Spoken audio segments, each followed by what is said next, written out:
ನಮಸ್ತೆ ಸ್ನೇಹಿತರೆ, story enter ಚಾನಲ್ಗೆ ಸ್ವಾಗತ. ಸ್ನೇಹಿತರೆ, ಒಂದು ಕ್ಷಣ ಕಲ್ಪನೆ ಮಾಡಿ ನೋಡಿ. ಬೆಂಗಳೂರು ರಸ್ತೆಗಳಲ್ಲಿ ಶಬ್ದವಿಲ್ಲದ ಕಾರುಗಳು ಸಾಗುತ್ತಿದೆ. ಪೆಟ್ರೋಲ್ ಬಂಕ್ಗಳ ಬದಲು ಚಾರ್ಜಿಂಗ್ ಸ್ಟೇಷನ್ಗಳು ಕಾಣಿಸುತ್ತಿವೆ. ಮತ್ತು ಒಂದು ಕಡೆ ದೊಡ್ಡ ಹೆಸರು ಬೆಂಗಳೂರು ನಗರಕ್ಕೆ ಕಾಲಿಡುತ್ತಿದೆ. ಅದೇ ಟೆಸ್ಲಾ. ಜಗತ್ತಿನ ಅತ್ಯಂತ ಪ್ರಸಿದ್ಧ ವಿದ್ಯುತ್ ಚಾಲಿತ ಕಾರು ಕಂಪನಿ ಶೀಘ್ರದಲ್ಲೇ ನಮ್ಮ ಬೆಂಗಳೂರಿನಲ್ಲಿ ತನ್ನ ಶೋರೂಮ್ ಓಪನ್ ಮಾಡುತ್ತಿದೆ. ಇದು ಭಾರತದ ಇವಿ ಕ್ರಾಂತಿಯ ಸಂಕೇತವಾಗಿದೆ. ಇದು ಬೆಂಗಳೂರಿನ ತಂತ್ರಜ್ಞಾನದ ಶಕ್ತಿಯ ಗುರುತಾಗಿದೆ. ಇದು ಭಾರತದ ಭವಿಷ್ಯದ ಸಾರಿಗೆಯ ಕಥೆಯಾಗಿದೆ.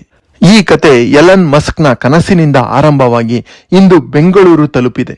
ಇದು ಟೆಸ್ಲಾ ಭಾರತ ಬೆಂಗಳೂರಿನ ಪೂರ್ಣ ಕಥೆಯಾಗಿದೆ. ಈ ವಿಷಯದ ಪೂರ್ಣ ಮಾಹಿತಿಯನ್ನು ಈ ವಿಡಿಯೋದಲ್ಲಿ ನಾವು ತಿಳಿಯುತ್ತಾ ಹೋಗೋಣ.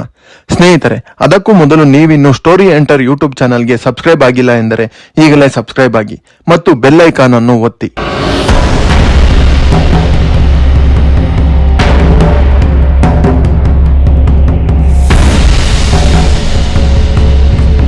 ಸ್ನೇಹಿತರೆ, ಟೆಸ್ಲಾ ಎಂದರೇನು ಎಂದು ನಾವು ಈಗ ತಿಳಿಯೋಣ. ಟೆಸ್ಲಾ ಎಂದರೆ ಕೇವಲ ಕಾರು ತಯಾರಿಕಾ ಸಂಸ್ಥೆಯಲ್ಲ, ಅದು ತಂತ್ರಜ್ಞಾನ ಕಂಪನಿ, ಅದು ಎನರ್ಜಿ ಕಂಪನಿ, ಅದು ಭವಿಷ್ಯದ ಚಿಂತನೆಯಾಗಿದೆ. 2003ರಲ್ಲಿ ಸ್ಥಾಪನೆಯಾದ ಟೆಸ್ಲಾ ಎಲನ್ ಮಸ್ಕ್ನ ನಾಯಕತ್ವದಲ್ಲಿ ಜಗತ್ತಿನ ಸಾರಿಗೆ ವ್ಯವಸ್ಥೆಯನ್ನೇ ಬದಲಿಸಿತ್ತು. ಪೆಟ್ರೋಲ್ ಇಲ್ಲ, ಡೀಸೆಲ್ ಇಲ್ಲ, ಶುದ್ಧ ವಿದ್ಯುತ್ ಮಾತ್ರವಾಗಿತ್ತು. ಟೆಸ್ಲಾ 2003ರಲ್ಲಿ ಸ್ಥಾಪನೆಯಾಗಿತ್ತು. ಕ್ಯಾಲಿಫೋರ್ನಿಯಾದಲ್ಲಿ ಟೆಸ್ಲಾ ಸ್ಥಾಪನೆಯ ಗುರಿ ಎಲೆಕ್ಟ್ರಿಕ್ ಕಾರುಗಳನ್ನು ಜನಪ್ರಿಯಗೊಳಿಸುವುದು.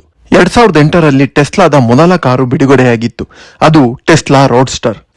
ಇವಿ ಕಾರುಗಳು ಕೂಡ ವೇಗವಾಗಿರಬಹುದು ಎಂದು ಇದು ಸಾಬೀತುಪಡಿಸಿತ್ತು. 2012ರಿಂದ 2018ರ ಟೆಸ್ಲಾ ಕ್ರಾಂತಿಯನ್ನು ನಾವು ನೋಡುವುದಾದರೆ model S, model X, model 3 ಮತ್ತು ಇವಿ ಕಾರುಗಳು ಅಂದರೆ ಎಲೆಕ್ಟ್ರಿಕ್ ಕಾರುಗಳಲ್ಲಿ ಲಕ್ಸುರಿ ಮತ್ತು ಅತ್ಯುತ್ತಮ ಪರ್ಫಾರ್ಮೆನ್ಸ್ ಗಳನ್ನು ನೀಡಲಾಗಿತ್ತು. 2020ರ ನಂತರ ಜಗತ್ತಿನ ಅತ್ಯಂತ ಮೌಲ್ಯಯುತ ಕಾರು ಕಂಪನಿಯಾಗಿ ಟೆಸ್ಲಾ ಹೊರಹೊಮ್ಮಿತ್ತು. ಇವಿ ಮಾರುಕಟ್ಟೆಯ ನಾಯಕತ್ವವನ್ನು ಟೆಸ್ಲಾ ವಹಿಸಿತ್ತು. ಇನ್ನು ಟೆಸ್ಲಾ ಭಾರತಕ್ಕೆ ಬರಲು ಏಕೆ ಇಷ್ಟು ಸಮಯ ಹಿಡಿಯುತ್ತಿದೆ? ಈ ಪ್ರಶ್ನೆ ಬಹಳ ಜನರಿಗೆ ಇದೆ. ಕಾರಣಗಳನ್ನು ನಾವು ನೋಡುವುದಾದರೆ ಹೆಚ್ಚಿನ ಆಮದು ತೆರಿಗೆ, ಚಾರ್ಜಿಂಗ್ ಮೂಲ ಸೌಕರ್ಯದ ಕೊರತೆ, ಇವಿ ಮಾರುಕಟ್ಟೆಯ ಆರಂಭಿಕ ಹಂತ ಹಾಗೂ ನೀತಿ ಸ್ಪಷ್ಟನೆಯ ಅಗತ್ಯವಿತ್ತು. ಎಲನ್ ಮಸ್ಕ್ ಹಲವು ಬಾರಿ ಹೇಳಿದ್ದರು, ಭಾರತ ದೊಡ್ಡ ಮಾರುಕಟ್ಟೆ, ಆದರೆ ಸಿದ್ಧತೆ ಬೇಕು ಎಂದು. ಈಗ ಭಾರತದಲ್ಲಿ ಇವಿ ಕಾರುಗಳ ಪರಿಸ್ಥಿತಿ ಬದಲಾಗಿದೆ. ಸರ್ಕಾರದ ನೀತಿಗಳು, ಇವಿ ಸಬ್ಸಿಡಿ ಹಾಗೂ ಕಡಿಮೆ ಜಿಎಸ್ಟಿ, ಮೂಲ ಸೌಕರ್ಯಗಳು, ಚಾರ್ಜಿಂಗ್ ಸ್ಟೇಷನ್ಗಳ ಹೆಚ್ಚಳ, ಹೆದ್ದಾರಿಗಳಲ್ಲಿ ಇವಿ ನೆಟ್ವರ್ಕ್ಗಳು ಹಾಗೂ ಗ್ರಾಹಕರ ಮನೋಭಾವ ಕೂಡ ಇಂಧನದ ಬೆಲೆ ಏರಿಕೆಯಿಂದ ಬೇಸತ್ತಿದೆ. ಪರಿಸರದ ಚಿಂತೆಯತ್ತ ನೋಡುತ್ತಿದ್ದಾರೆ. ಭಾರತ ಈಗ ಇವಿಗೆ ಸಿದ್ಧವಾಗಿದೆ. ಸ್ನೇಹಿತರೆ, ಈಗ ಟೆಸ್ಲಾ ಭಾರತಕ್ಕೆ ಅಧಿಕೃತ ಪ್ರವೇಶ ಪಡೆಯುತ್ತಿದೆ. ಮೊದಲ ಹಂತವಾಗಿ ಶೋರೂಮ್ಗಳು ಆರಂಭವಾಗುತ್ತಿದೆ. ಟೆಸ್ಲಾ ಭಾರತದಲ್ಲಿ ಕ್ರಮೇಣ ಪ್ರವೇಶ ಪಡೆಯುತ್ತಿದೆ. ಈಗಾಗಲೇ ದೆಹಲಿ, ಮುಂಬೈ, ಗುರುಗಾಂವ್ ಮತ್ತು ಈಗ ಬೆಂಗಳೂರಿನಲ್ಲಿ ಟೆಸ್ಲಾದ 4ನೇ ಶೋರೂಮ್ ಆರಂಭವಾಗುತ್ತಿದೆ. ಇನ್ನು ಬೆಂಗಳೂರು ಏಕೆ ಟೆಸ್ಲಾಗೆ ಪ್ರಮುಖ ಎಂದು ನಾವು ನೋಡುವುದಾದರೆ, ಬೆಂಗಳೂರು ಭಾರತದ ಐಟಿ ರಾಜಧಾನಿ, ಸ್ಟಾರ್ಟ್ಅಪ್ ಹಬ್ ಆಗಿದೆ. ಹೆಚ್ಚಿನ ಆದಾಯದ ವರ್ಗವೂ ಇಲ್ಲೇ ಇದೆ. ಬೆಂಗಳೂರು ಇವಿ ಗ್ರಾಹಕರಿಗೆ ಪರಿಪೂರ್ಣ ನಗರವಾಗಿದೆ.